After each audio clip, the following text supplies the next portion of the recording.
The symptoms started small: fatigue after Sunday dinners, headaches following morning coffee, nausea during family gatherings. For months, I thought it was stress from running a $50 million construction empire. And I found the arsenic bottle, hidden in my son Nathan's apartment.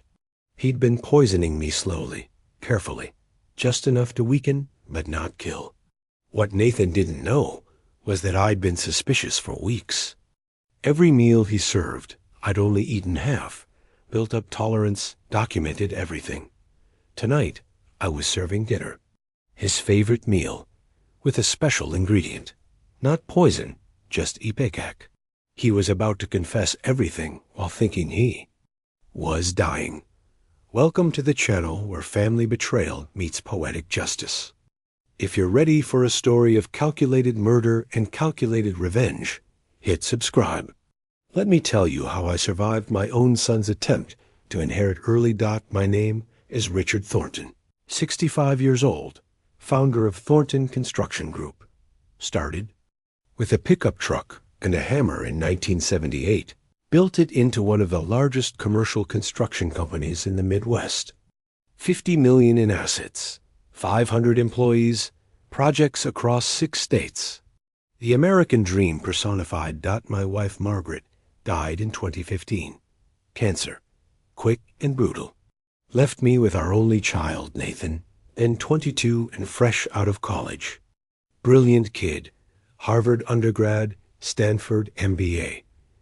I groomed him to take over the company someday. Taught him everything about business, leadership, legacy. What I didn't teach him was patience. Nathan joined the company in 2016, starting in project management. He was good, sharp mind, natural leader, understood numbers. But he was also impatient, entitled, always looking for shortcuts. Why wait 30 years when we could expand now? He'd argue. Why be conservative when we could leverage everything and triple our size? I tried to teach him wisdom. Fast money is dangerous money, I'd say. Build slow, build solid. He'd nod. Agree, then present another aggressive expansion plan the next week. I thought it was youthful ambition. I should have recognized it as greed. Everything changed in January 2023. Nathan, who'd been living in a luxury downtown condo, suddenly announced he was moving back home. You're getting older, Dad. You shouldn't be alone in that big house. I was touched. My workaholic son wanting to spend time with his old man. He became the perfect son overnight. Cooking elaborate meals, insisting we eat together. Family time is important, he'd say, watching me eat every bite. He took interest in my health, scheduling doctor appointments, managing my medications. You work too hard, Dad. Let me help carry the load. The symptoms started subtly. Fatigue that coffee couldn't fix. Headaches that Advil couldn't touch. Stomach. Issues that antacids couldn't calm. You're 65, my doctor said. Stress from running a major company. Maybe it's time to slow down. Nathan nodded concernedly at every appointment. I'm worried about you, Dad. By March, I was struggling. Simple. Tasks exhausted me. Board meetings became ordeals. Nathan stepped up beautifully, taking on more responsibility, handling major decisions. Just until you feel better, he assured me. The board was impressed. You raised him right, Richard. He's ready to lead. The turning point came in April. Nathan was traveling for a business trip, really a Vegas weekend with friends. He'd left his apartment key, asked me to water his plants. I went over, still feeling weak but mobile. His place was immaculate, organized. Too organized. In his home office, I found spreadsheets. Not company spreadsheets, inheritance calculations. Timelines showing my declining health. Graphs of poison absorption rates. And in his bathroom, hidden behind expensive colognes, a small bottle. Arsenic trioxide. With a precise dosing schedule taped inside the medicine cabinet. I stare at that bottle for an hour, My son, my only child, was slowly murdering me for money. The symptoms, the timeline, the careful doses, all designed to look like natural decline. He'd researched extensively. Medical journals about chronic arsenic poisoning, legal precedents for inheritance. Everything except his father's background. You see, I didn't just build buildings. From 1975 to 1978, before starting my company, I worked in industrial chemistry, specifically heavy metal contamination and treatment. I knew arsenic intimately, its properties, its effects, its antidotes. Nathan's precise doses were textbook perfect. Too bad I'd written that textbook. I didn't confront him. Couldn't. The betrayal was too profound, the evidence too damning. Instead, I started my own game. Installed hidden cameras throughout both houses. Started taking chelation supplements to bind the arsenic. Reduced my food intake by half at every meal, discreetly disposing of the rest. Let Nathan see what he expected. A declining father. The cameras revealed everything. Nathan preparing my meals with latex gloves. Adding precise amounts of poison to my coffee, my soup, my evening scotch. Checking my pulse while I slept. Making phone calls about preparing for transition at the company. He'd even started interviewing for my replacement, telling them I was facing serious health challenges. I documented everything. Every poisoned meal, every calculated dose, every conversation about my impending death. Built a case that would destroy him. But I wanted more than legal justice. I wanted him to understand the terror he'd inflicted, to feel what I felt, to confess not because he was caught, but because he thought he was dying. By May, I was performing full time. Stumbling at work, forgetting names, looking gaunt. Nathan hovered constantly, the devoted son. Dad's not doing well. He'd tell anyone who'd listen. I'm doing everything I can, but the tragedy in his voice was Oscar-worthy. He increased. The doses. More arsenic in my morning coffee. Extra in my evening meal. I took more chelation therapy, activated charcoal, vitamin C, built my tolerance while appearing to decline. The balance was delicate.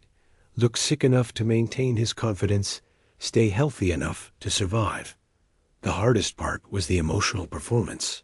Thanking him for meals I knew were poisoned. Accepting his care while documenting his crimes. Watching him count my remaining days on his calendar. He'd marked my birthday, August 15th, with a skull emoji. His target date for my death, July 20th. Nathan had been poisoning me for 6 months. I'd been building my case for 3. Time for the finale. I announced I was feeling better, wanted to cook dinner for him. Like old times, I said, when you were young. He agreed, suspicious but confident. His latest blood tests, fake ones, I'd had made, showed dangerous arsenic levels. I was dying on schedule. I prepared his favorite meal, beef Wellington, garlic mashed potatoes, Caesar salad. Everything perfect, restaurant quality. And in his portion, carefully measured, syrup of ipecac, not poison, an emetic. Something to make him violently ill without causing permanent harm. Just enough to make him think he was dying. We ate together, me taking tiny portions, him enjoying every bite. We talked about the company, his future plans, his vision for expansion. You'll do great things, I said sadly. I know I'm leaving everything in good hands. He actually teared up. Don't talk like that, Dad. You've got years left. The lies flowed so easily. 20 minutes after dinner, Nathan turned green. The ipecac was working. He rushed to the bathroom, came back shaking. Dad, something's wrong. I think I've been poisoned. The irony was delicious. Poisoned? I asked, concerned. Who would poison you? The vomiting started. Violent, uncontrollable. Between episodes, Nathan panicked. Dad, call 911. I'm dying. Someone's trying to kill me. I sat calmly. Like someone's been trying to kill. Emmy? His face went white. Fear, not nausea this time. What are you talking about? I pulled out the arsenic bottle. His arsenic bottle. Found this in your apartment. Along with your dosing schedule, your inheritance calculations, your murder plan. He tried to deny it, but another wave of nausea hit. Ipecac doesn't care about lies. You're dying, Nathan, I said calmly, just like you planned for me. Slow, painful, inevitable. Unless ... I held up a glass of water. Unless you confess everything on camera, then maybe I'll call for help. Nathan broke completely.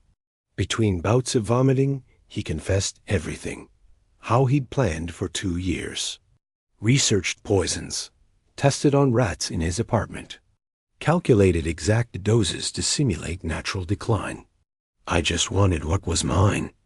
He sobbed. You are going to live forever. The company should be mine now, not when I'm 50.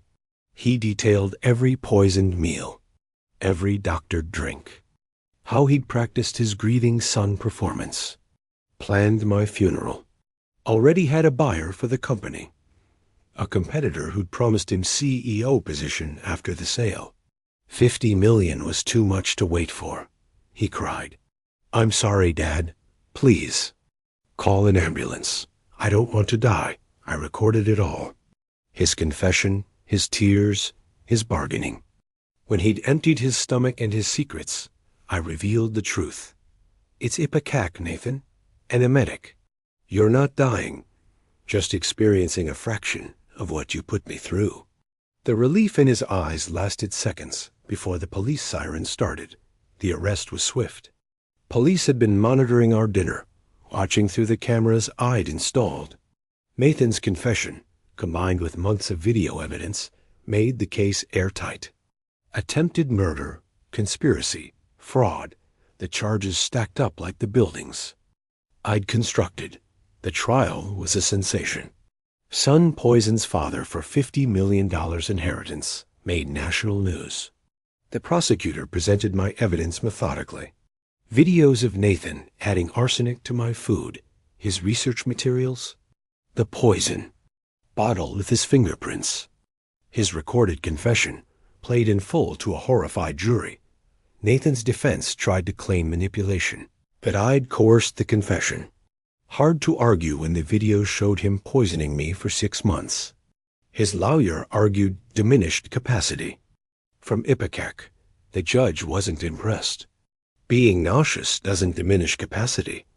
It apparently enhances honesty. The verdict was unanimous, guilty on all counts. The sentence, 25 to life for attempted murder, plus additional years for fraud and conspiracy. At sentencing, Nathan cried about losing his future. The judge reminded him he'd tried to steal mine. You didn't just betray your father. You betrayed.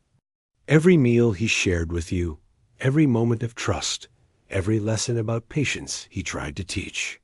The company survived. The publicity actually helped.